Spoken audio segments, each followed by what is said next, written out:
Hello everyone, welcome back to my channel and thank you for joining me for your spirit message today. This is going to be a message targeted to anyone watching that needs some advice and guidance. And of course it's going to be a collective message, so if you've clicked on this, regardless of your sign, this reading is going to be for you. So collective spirit message from the universe. So I just want you to sort of sit with your thoughts. What's going on in your life at the moment? What have you been thinking about, dwelling on, focusing on? And we're going to see what the universe has in store for you. Maybe there could be some answers or some guidance into what you're looking into here. So just want to thank you again for joining. And if you were after a private reading, to please feel free to email me directly. Otherwise, let's have a look at your guided spirit message. What is it that universe wants you to know?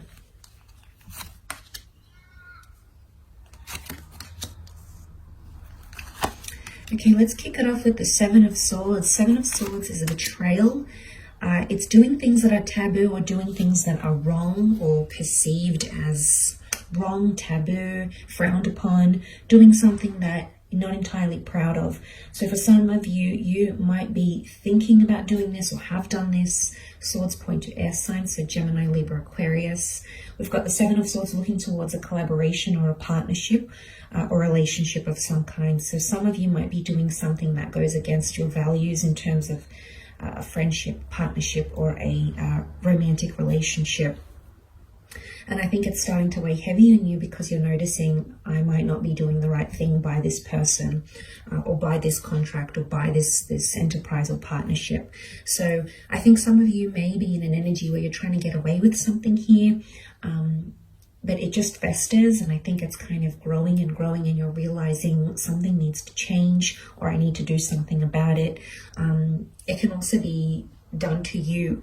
There might have been a betrayal or a transgression towards you from your significant person, particularly maybe if you're dealing with a Leo partner or a Leo collaborator of some kind. And it's starting to weigh heavy, okay? Something has to change, something has to give. So I feel like some of you are definitely going through the motions, but I think there's a resolution that can come from this, and that may be a sign here. But look, the next card over is the partnership card. So I feel like there's a guided message about a collaboration or a partnership, an important meeting, conversation, or interview, or a relationship that's very much about to be the focus of your life, if it isn't already.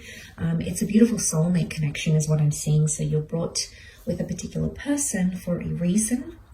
So this is fate, the universe, God bringing you to this person here, which is beautiful. So I think pay attention to the relationships, the people and networking connections and professions that are being made, because I think they are all to guide you. Okay, they are supposed to bring you into your power. It's a Leo energy.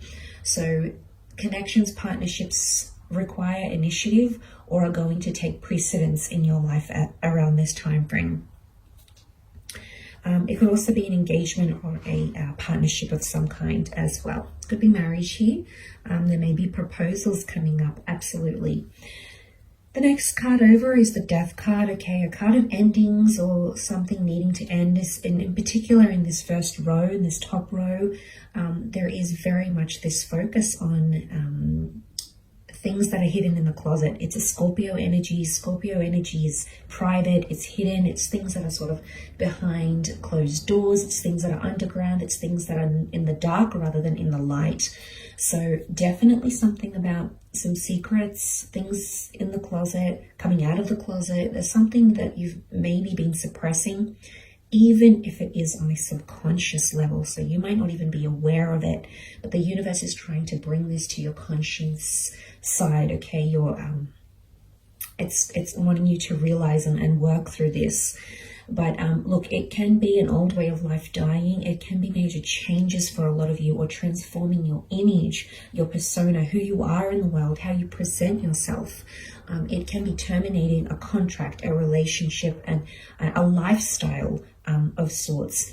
But with that death, it's a transition period. So some of you might feel like you're a little bit in limbo, but you will come out of this. It will pass.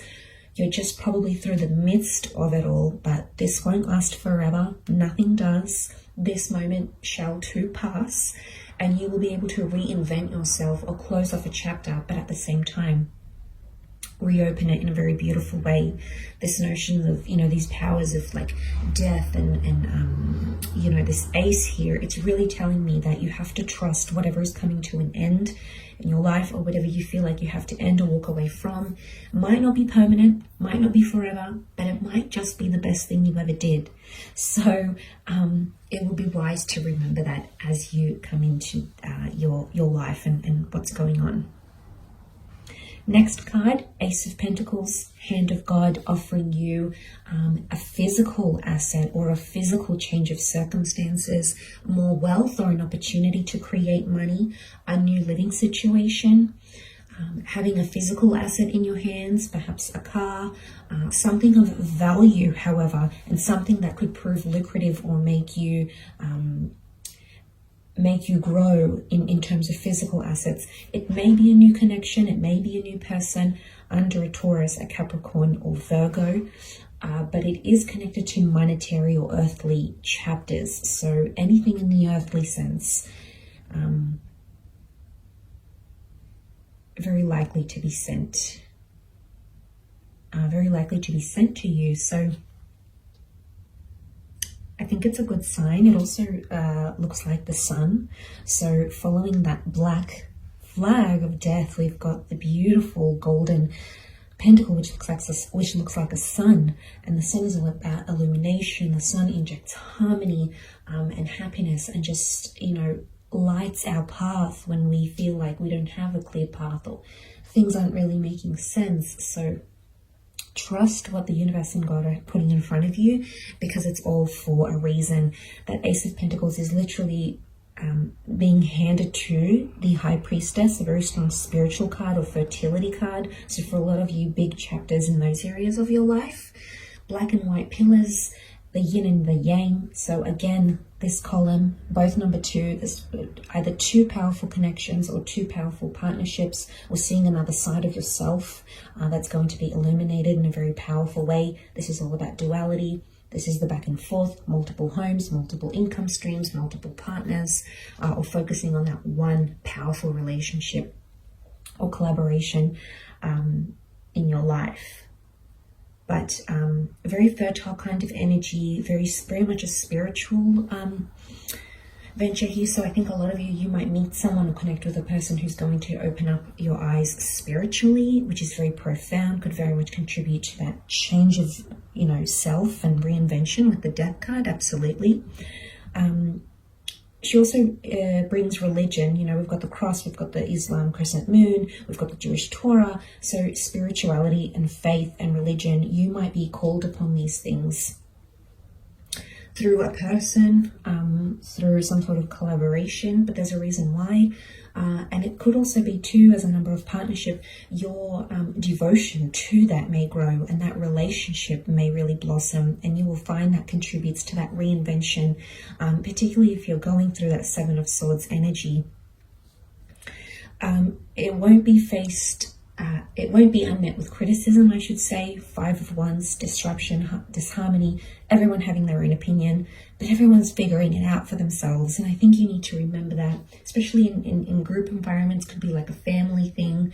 There might be someone who disagrees with the way you're doing things, and they might be advising you on what to do, what's best for you, but really you have to stay true to yourself and what you want out of this life and out of this experience, because I think everyone's going to have their own opinion. Everyone's going to be so willing and so quick to judge others on what they're doing without looking internally, but they could be projecting. So look, if you're working in a group or a social vibe, or a group environment or a cohesive thing, this is a family group, this is a collective, you could see some disruptions in the collective, but this can be a good sign.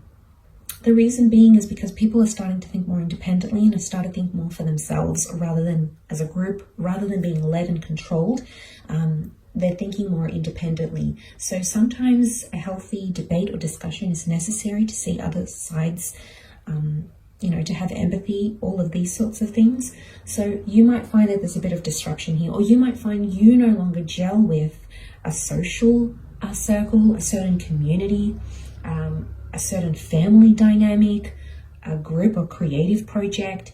And that's okay, because notice how it's under the death card here. That's part of your disconnection or disassociation. So it's not all bad if you find that you're no longer vibing or connecting the same way as you once did in a certain setting. And sometimes we need a bit of independent thinking, or time to do our own research, or time to just reflect at what we really want, and just having a more objective view at things rather than subjective. So it might be that guided message that you needed to hear, and to help you on your journey here. So look, I hope this reading has been helpful. Of course, these are guided intuitive messages. I hope there's something here that has led you to this video and has helped you garner some answers here in this reading. So very much thank you for being here, and I hope you have enjoyed it. Thank you again. Bye for now.